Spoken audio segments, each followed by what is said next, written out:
Okay guys, so here we are today. I've got my little water. I am going to be working on wood, so I'm gessoing it. I'm gonna make some animal paintings. Hey, shh, hey, I'm recording. Have some class. Can you see what's happening back there? A mess. And then I have a smaller one. I'm thinking of doing like potentially like a nice little Black Panther on here. Maybe a bird on this one. I've never been super crazy about birds, so maybe not. But I think this is like the perfect size for a bird painting. I have like a few animal paintings I've done. I guess I could maybe do a koi fish. That could be nice. That could be nice. But we'll see. We'll see. Gotta get the gesso done first. And I'm gonna work on the Black Panther. I honestly have to gesso a few things. Here's my gesso. Let's hope that I have enough. Because I have two 16 by 20 canvases that I am also planning on working on today. I'll show you that when I open that up. But yeah, I have two 16 by 20 canvases that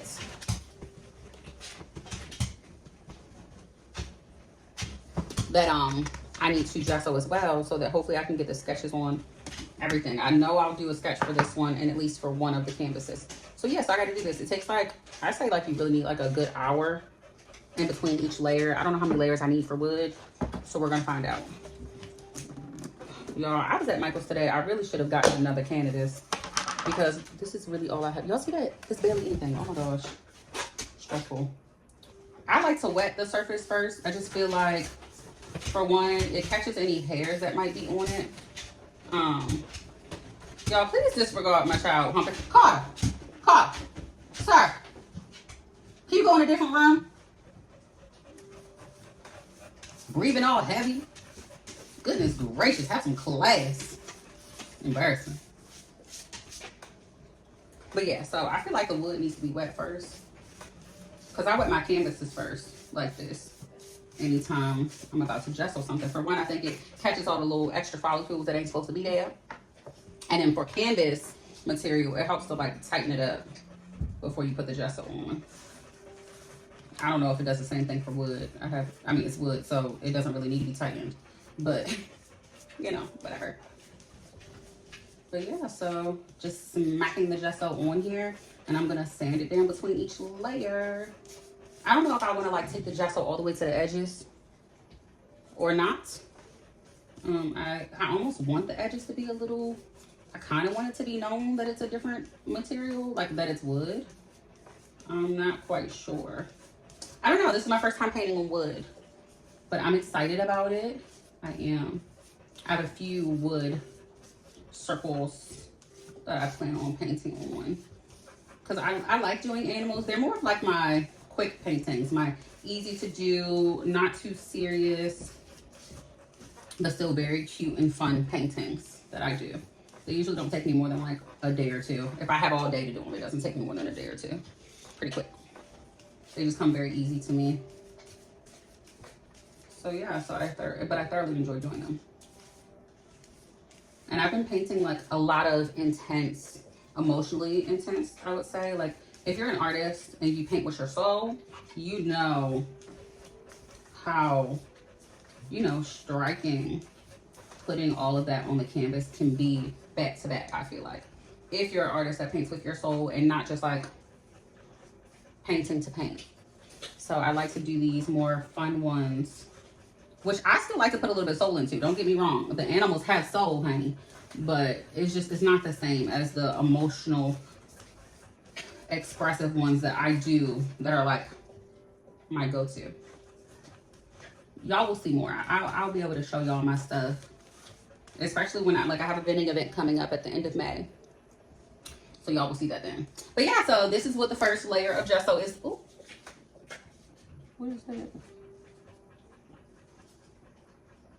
See, this is why we have the wet brush. But yeah, this is what the first layer of gesso is looking like. I'm thinking I might smooth it out just a little bit more because I don't want to have to sand down these layers too much. Guys, my shoulders are killing me. I did a back, shoulder, and chest day yesterday. Oh my goodness.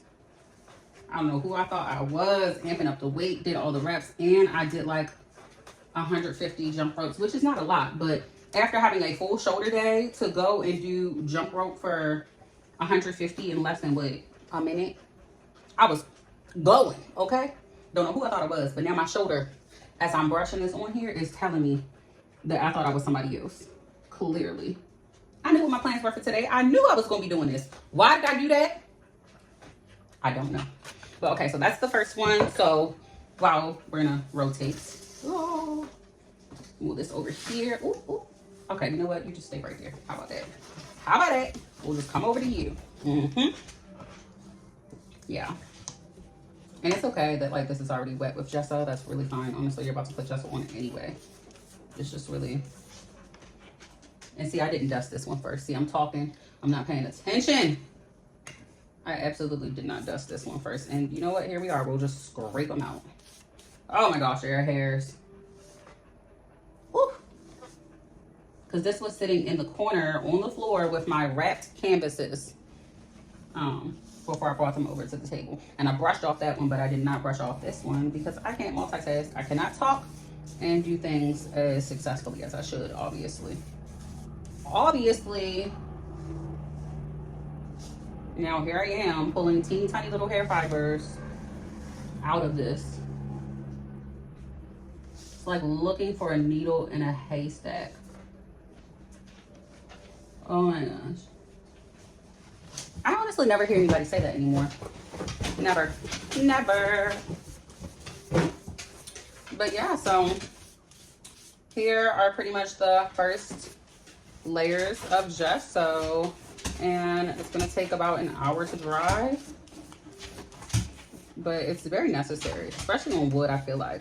I feel like it's like absolutely necessary on anything that you want to be smooth and not have like that canvas texture. Because when you go to reproduce your stuff, if you do prints, like I do prints, you do not want to have the canvas texture or whatever texture the base of your material is. You don't want that on your or in your image, whether you're scanning, whether you are taking a photo with a camera, with your phone, any of the things. You just don't want that texture in your reproductions. It just doesn't look good. Unless you're doing it on like canvas material. But I use matte archival for my prints, matte archival paper for my prints.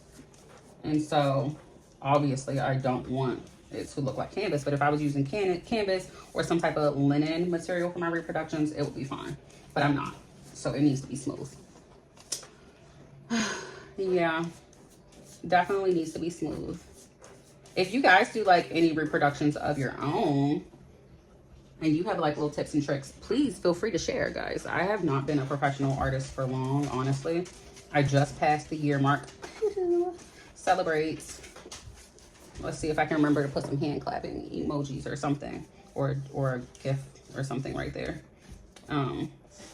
If I can remember, emphasis.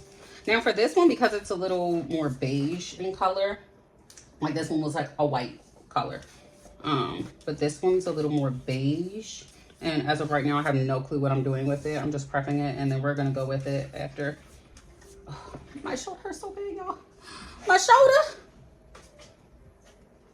But yeah, like I said, I have no clue what I am doing with this as of right now. So, ooh, oh, come out. It's an eyelash, guys, an eyelash.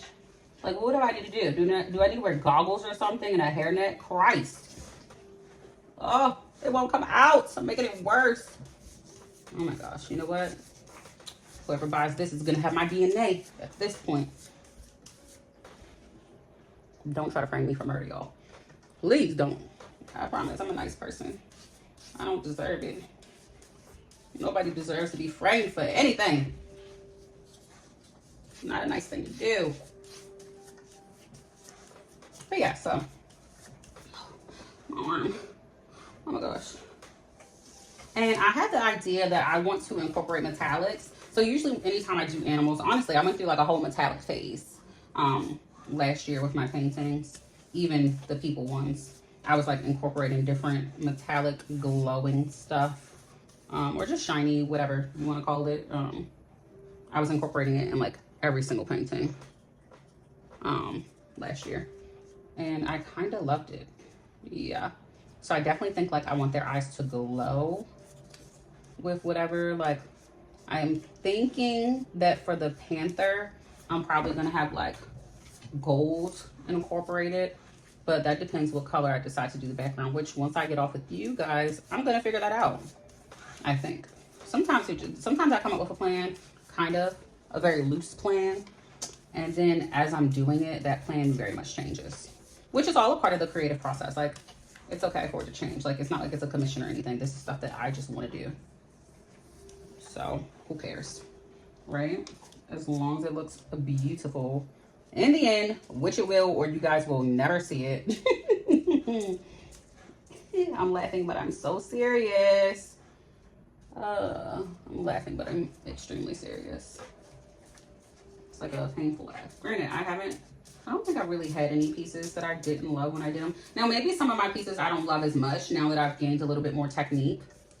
But I loved them in their era, or in the era of my life that I created them. And that's what matters. Okay, this video is starting to get long, but we now have 2 pieces that have their first layer of gesso. And now I'm going to go get those 2 16 by 20 canvases because I got plans for those too. So yeah, I'm going to go get those and gesso them as well. I've got to find a place to lay these to dry. I need an extra table in here, but my husband has his gaming set over there. It's okay because the Lord is going to bless us with a home with at least 5 bedrooms. Yeah. Yep, he is. I believe it. But okay. Thanks for gessoing these wood panels with me, and I'll let you know how the next segment goes. Bye-bye. Oh, and don't forget to like, comment, and subscribe. Bye now.